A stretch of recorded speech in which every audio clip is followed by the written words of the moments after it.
In the endless void of the astral sea, where the very stars hold secrets older than time, a race of beings exists, ethereal and ancient. The Kindori are celestial creatures whose beauty and power are unmatched, but with their radiant forms lies a mystery far darker than their luminous appearance suggests.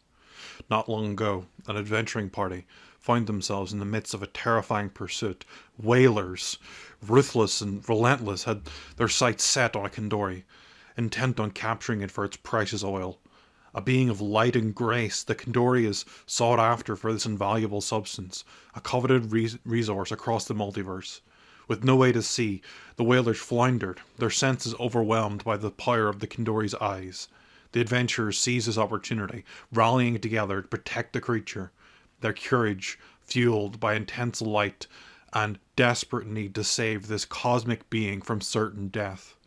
The Kindori, now free from the immediate threat, still held a sense of gratitude for the strangers who had come to its aid.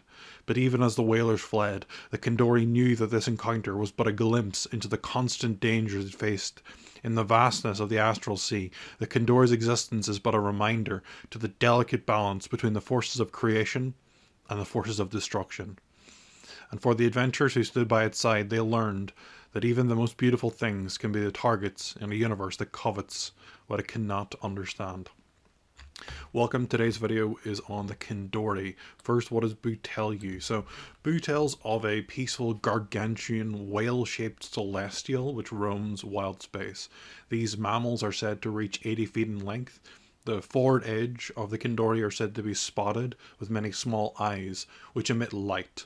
This light is said to have many purposes, from blinding would-be attackers, like in the thematic introduction, to communicating with their kind over long distances. Despite being mammals, Kindori don't feed. In fact, they don't have mouths. Instead, they take nourishment from the stars. The scale of the Kindori result in them having their own gravity plane in wild space, including an air envelope allowing small creatures to hitch a ride. These range from mosses and fungi to parasites, which in turn attract predators like scavers to feed. An elderly Kindori can be easily identified due to the abundance of vines and vegetation on its surface. When a Kindori dies, denizens of wild space can scavenge its body, but the bones and cartilage are left floating. It's said that if you attach a spelljamming helm to the skeleton, it can become a spelljammer. And the stats. Well, stats-wise, the Kindori boasts superhuman strength at 25. It has notably high hit points for being such a large, unarmored creature. It's relatively easy to hit, however, with an AC of only 11. The Kindori has a fly speed of 60 feet, which allows it to outrun predators like the Void Scaver, but not spelljammer ships. The Kindori's many eyes give it an impressive 120 feet of dark vision, yet it only has a passive perception of 12. The Kindori is peaceful, yet it has a powerful tail attack, dealing 3d10 plus 7 bludgeoning damage for an average of 23. This attack has an imposing plus 10 to hit, but bizarrely, despite its size, only has a 5-foot range. The spotlight feature of the Kindori are their bonus action Blinding Eyes ability. This Recharge 6 ability emits bright light and a 120-foot cone, which forces a DC 14 Wisdom save or blinds the creature for a minute. Now, what does Boo not tell you? So, in previous editions, the Kindori's blinding light projected 500 yards long, which is more than 10 times the distance presented in the 5e book. Kindori are said to travel in pods of 2 to 8 members, with larger pods protected by a male Kindori called a bull. Infrequently, Kindori pods merge together during what is called herding season. During herding season, males are aggressive. They often fight amongst each other to determine a pecking order in regards to their mating rights. The oldest bulls often end up on top, but powerful young males are just below them. Kindori gestation lasts for 6 months, and the offspring are born live in wild space. The herds are especially protective of their young during this time, as predators like scavers prey on the young. Kindori feeding is expanded upon in previous editions. The quote-unquote belly of the Kindori absorbs rays of sun and stars through small white patches. These patches send the energy deep within the Kindori for storage. Keeping their bellies clean is a common social activity where Kindori rub each other to remove parasites and old dead skin. Kindori don't have light-absorbing patches on their back, which is why they often have many ecosystems where they're unimpeded. In previous editions, Kindori could be domesticated as mounts by the so-called Kindor riders. These humanoids lived in symbiosis with the Kindori and used them for traveling long distances in a nomadic lifestyle.